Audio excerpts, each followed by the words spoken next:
8वें वेतन आयोग से जुड़ी बड़ी खबर। नए नियमों के तहत सरकारी कर्मचारियों की पहली सैलरी और पेंशन में बड़ा बदलाव हो सकता है। नए चार्ट के अनुसार ग्रेड पे और अन्य भत्तों में सुधार होगा। इससे लाखों कर्मचारियों और पेंशन धारकों को सीधा लाभ मिलेगा। जानें आपके पद के अनुसार कितनी होगी सैलरी और पेंशन। कर्मचारियों और पेंशन भोगियों के लिए 8वें वेतन आयोग की घोषणा एक बड़ी खुशखबरी लेकर आई है। केंद्र सरकार ने इस आयोग के तहत कर्मचारियों और पेंशनधारकों की सैलरी और पेंशन में बड़े बदलाव की योजना बनाई है। ये बदलाव 1 जनवरी 2026 से लागू होंगे। इस कदम से सभी सरकारी कर्मचारियों और पेंशनधारकों को राहत मिलेगी और उन्हें अधिक सैलरी और पेंशन मिलेगी। आयोग से जुड़ी सिफारिशें सितंबर 2025 तक सरकार को सौंप दी जाएंगी, जिसके बाद इस बदलाव को लागू किया जाएगा। केंद्र सरकार ने 8वें वेतन आयोग के तहत कर्मचारियों की सैलरी और पेंशन की नई सिफारिशें तैयार करने के लिए एक कमेटी बनाने की प्रक्रिया शुरू कर दी है। यह कमेटी सभी आर्थिक आंकड़ों और महंगाई का अध्ययन करेगी, जिससे सही सिफारिशें तैयार की जा सकें।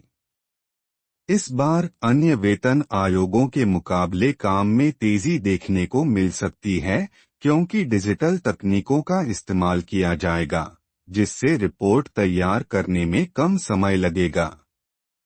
इस प्रकार कर्मचारियों और पेंशन भोगियों को जल्द ही अपने नए वेतन के बारे में जानकारी मिलेगी। यदि किसी कारणवश 8वें वेतन आयोग को लागू करने में कोई देरी होती है, तो भी कर्मचारियों और पेंशनधारकों को 1 जनवरी 2026 से एरियर के रूप में इसका लाभ दिया जाएगा।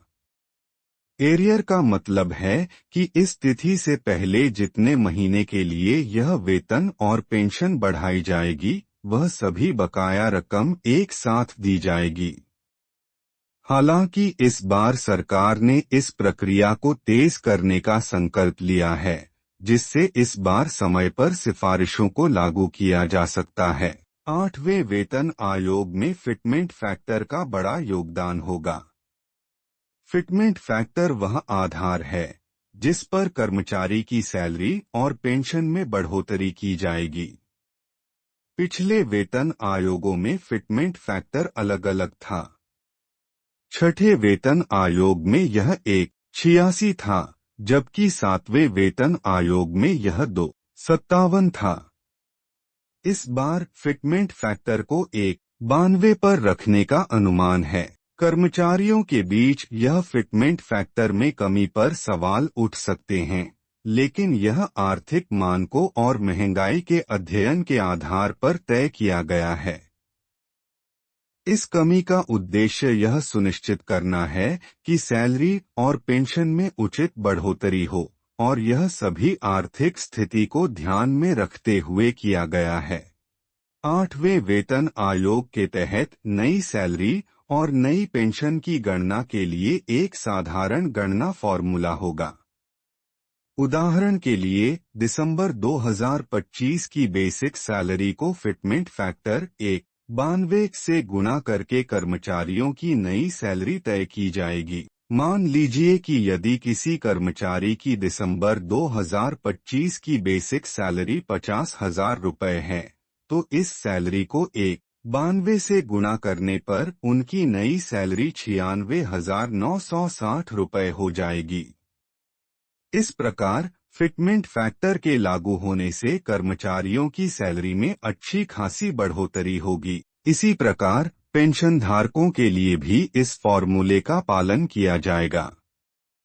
यदि किसी पेंशनधारक की बेसिक पेंशन 34,000 रुपये है, तो यह पेंशन 1.92 के फिटमेंट फैक्टर के साथ बढ़कर 65,280 रुपये हो जाएगी। इस तरह से पेंशनधारकों को भी अपने पेंशन में अच्छी बढ़ोतरी देखने को मिलेगी। केंद्र सरकार ने इस बार सभी प्रक्रियाओं को तेजी से पूरा करने का संकेत दिया है।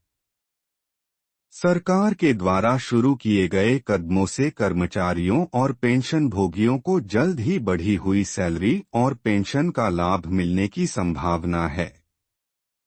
इसके साथ ही सरकार का उद्देश्य यह भी है कि इन बदलावों का सक्रिय रूप से कार्यान्वयन हो, ताकि समय पर सभी को उनकी नई सैलरी और पेंशन मिल सके। 8वें वेतन आयोग के तहत आने वाले बदलाव कर्मचारियों और पेंशनधारकों के लिए एक महत्वपूर्ण अवसर हो सकता है, जिससे उनका जीवन स्तर बेहतर हो सकता है।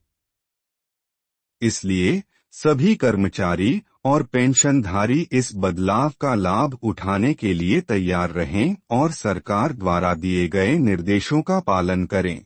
कृपया मेरे चैनल को लाइक, सब्सक्राइब और शेयर करें।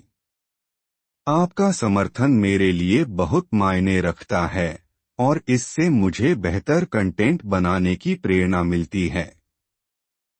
नोटिफिकेशन बेल जरूर दबाएं ताकि आप कोई अपडेट मिस न करें। धन्यवाद। जुड़े रहें और आगे भी रोमांचक वीडियो देखें।